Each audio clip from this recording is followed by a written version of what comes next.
Hello दोस्तों, स्वागत है आपका हमारे यूट्यूब चैनल में। मैं आदित्य प्रताप यादव आज आपको पढ़ाने वाला हूँ भारत का संविधान का निर्माण। दोस्तों, मेरे दिमाग में सबसे पहले आता है कि टॉपिक शुरू करने से पहले आपसे एक क्वेश्चन पूछें कि भारत का संविधान कब लागू हुआ था और कब बनकर तैयार हुआ था। दोस्तों, चलिए आते हैं टॉपिक पे।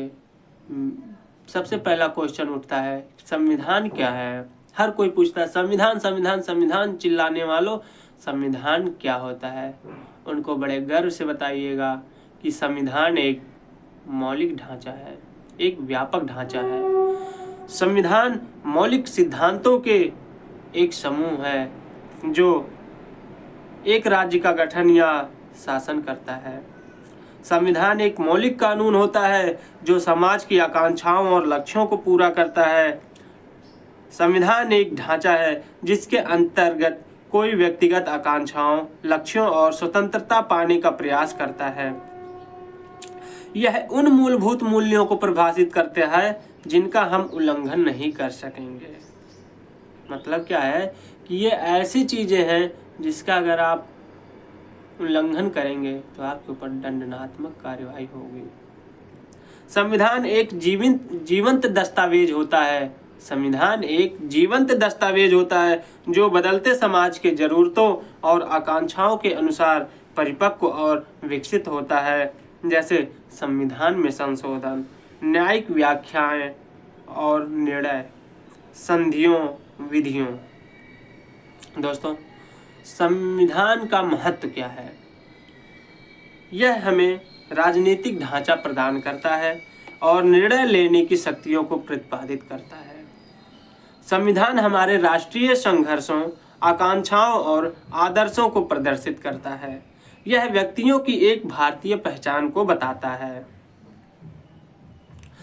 सर्वोच्च न्यायालय ने वर्ष 1997 में कहा है कि भारत गणराज्य के सामाजिक और आर्थिक लोकतंत्र में प्रत्येक नागरिक को सामाजिक, आर्थिक और राजनीतिक न्याय प्रदान करने के लिए संविधान एक समतावादी सामाजिक व्यवस्था स्थापित करने की कल्पना करता है। समझे दोस्तों, सुप्रीम कोर्ट मतलब जो सर्वोच्च न्यायालय है उन्होंने 1997 में कहा है कि भारत गणराज्य को सामाजिक और आर्थिक लोकतंत्र के प्रत्येक नागरिक को सामाजिक, आर्थिक और राजनीतिक न्याय प्रदान करने के लिए संविधान एक समतावादी सामाजिक व्यवस्था स्थापित करने की कल्पना करता है।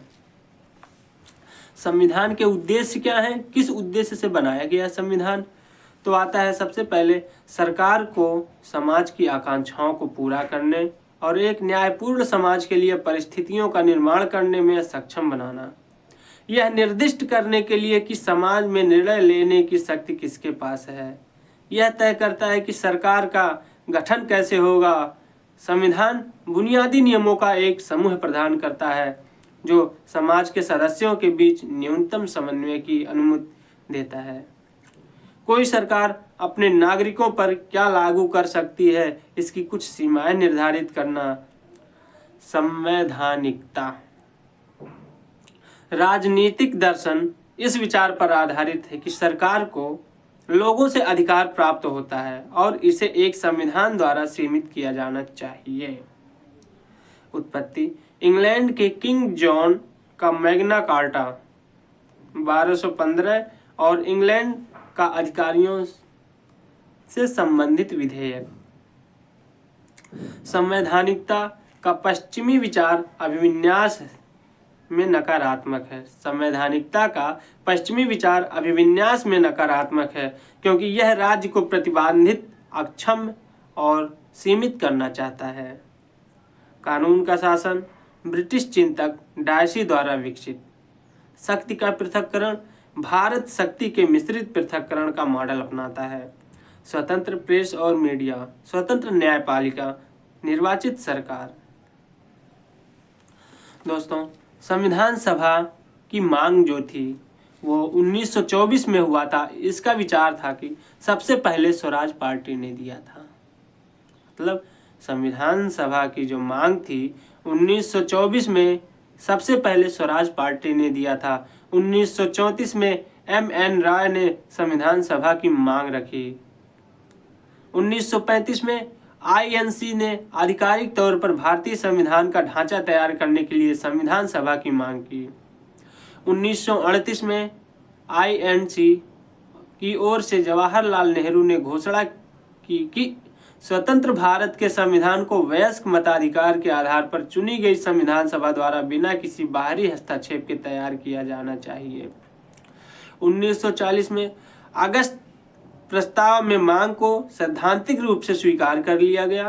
क्रिप्स मिशन के 1942 में क्रिप्स मिशन के संविधान सभा निर्माण के प्रस्ताव को अस्वीकृत करना। 1946 में कैबिनेट मिशन प्लान CMP को सभी पक्षों ने स्वीकार किया। Lord Patrick Lawrence, sir Stafford Cripps, A.V. Alexander इसके सदस्य थे।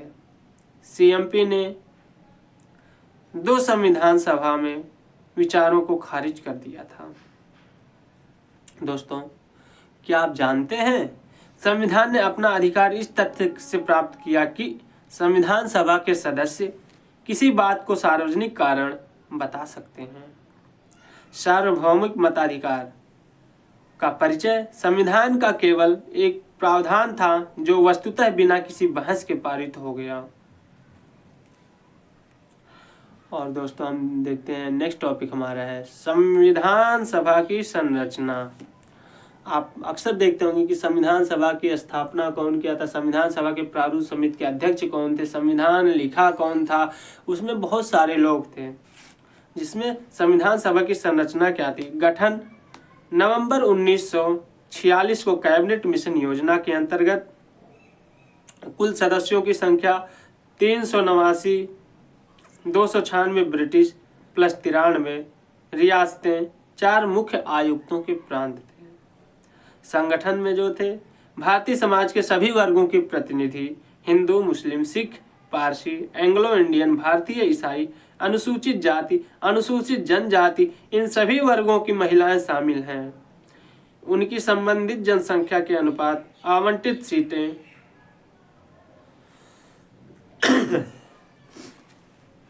सीटों का आवंटन 3 प्रमुख समुदायों में विभाजित, मुस्लिम, सिख और सामान्य।